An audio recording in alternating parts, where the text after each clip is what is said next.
नमस्कार दोस्तों, एक बार फिर से आप सभी का हमारे यूट्यूब चैनल में स्वागत है। दोस्तों, मैं आप सभी के बीच आज आया हूँ, एक ऐसा बिज़नेस आइडिया लेके आया हूँ, जो कि काफ़ी अच्छा बिज़नेस है। दोस्तों, अगर आप गाँव में रहते हैं, शहर में रहते हैं, बेरोज़गार हैं, आपके पास काम नहीं है, तो आप ये बिज़नेस कर सकते हैं। ये है कि आपको इसमें थोड़ा इन्वेस्ट करना पड़ेगा।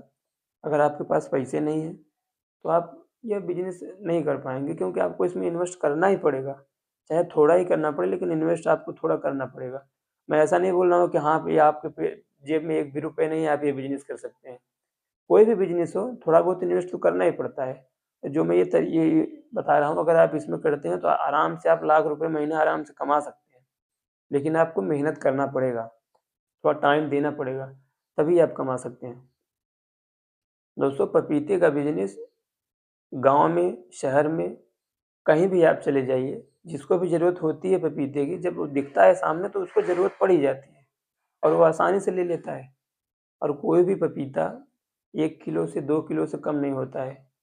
मैं एक मेरे दोस्त हैं, कानपुर में रहते हैं, तो उनके पास में शायद कोई चकरपुर मंडी पड़ती है, तो वहाँ पे वो हमको मैं उनसे बात किया, मैं उनसे पूछा कि वहाँ मंडी में बिज़नेस के लिए सबसे बढ़िया आइटम इस समय क्या होगा?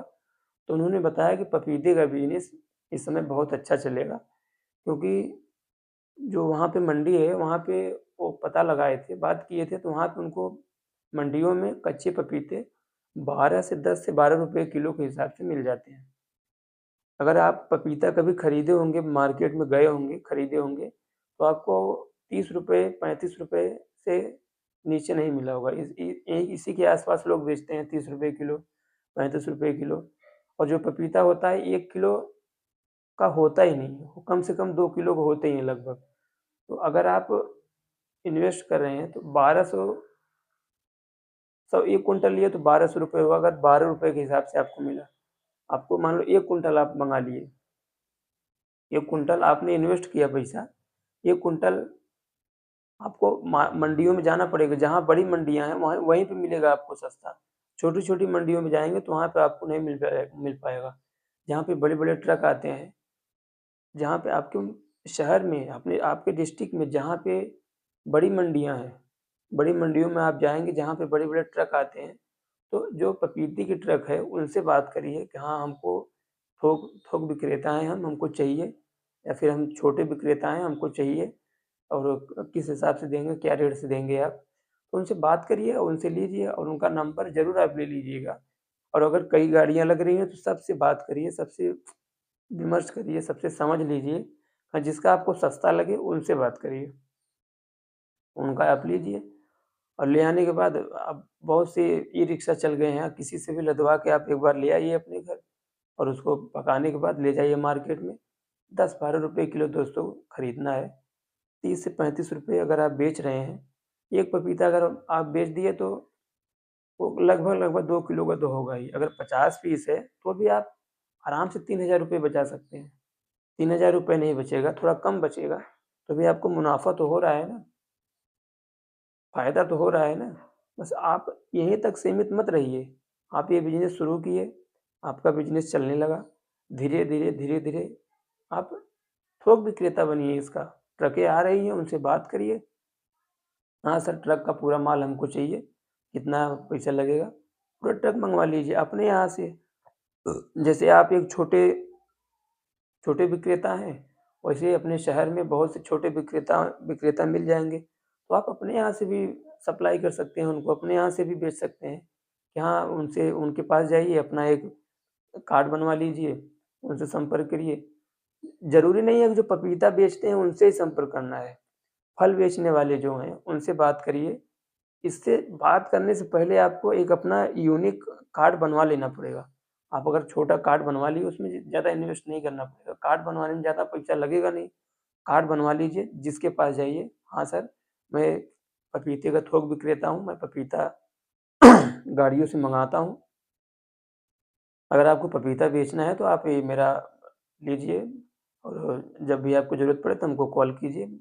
यहाँ पे आपको ऑनलाइन यहाँ पे मैं आप सप्लाई कर दूँगा, पहुँचा दूँगा। तो सीधे-सीधे आप पहुँचाइए उसका चार्ज लीजिए, पहुँचाने का चार्ज अलग लीजिए और जो आप सामान देंगे उनको उसका अलग लीजिए।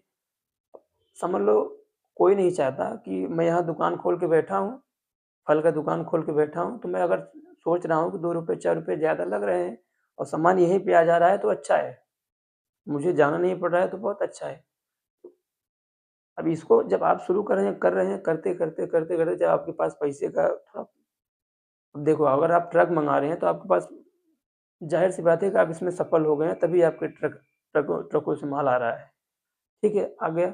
आप एक 1-2 छोटी गाड़ियों का भी यानी कि रखना पड़ेगा आपको। जैसे अब ऑनलाइन आप अगर पहुँचाना चाहते हैं तो आपके पास गाड़ियाँ होनी चाहिए। उससे आप पहुँचाइए आराम से, एक आदमी रख लीजिए वो आराम से पहुँचा देगा। आपको कहीं दौड़-भाग करना नहीं है। अगर आपको दौड़-भाग करना भी है तो आपको पैसे तो मिल रहे हैं ना। आदमी काहे के लिए भटक रहा है? पैसे के लिए भटक रहा है। तो बस आपको भी वही करना है। दौड़-भाग करेंगे, पैसा कमाएँगे अच्छा खासा वो भी गाँव में रह के। आपको कहीं शहर में नहीं जाना है। शहरों में क्या हालात हैं देख रहे हो, कितनी बेरोज़गारी है। तो गाँव में रह के ये अच्छा बिज़नेस है, अगर एक बार करना चाहते हैं आप तो ज़रूर ज़रूर आज़माइए। बहुत अच्छा बिज़नेस है, बहुत यूनिक, बहुत अलग बिज़नेस है और सीज़न बाय सीज़न चलता है। ये इसमें ही आप सीमित मत रहिए कि मेरे को पपीते ही मँगाना है।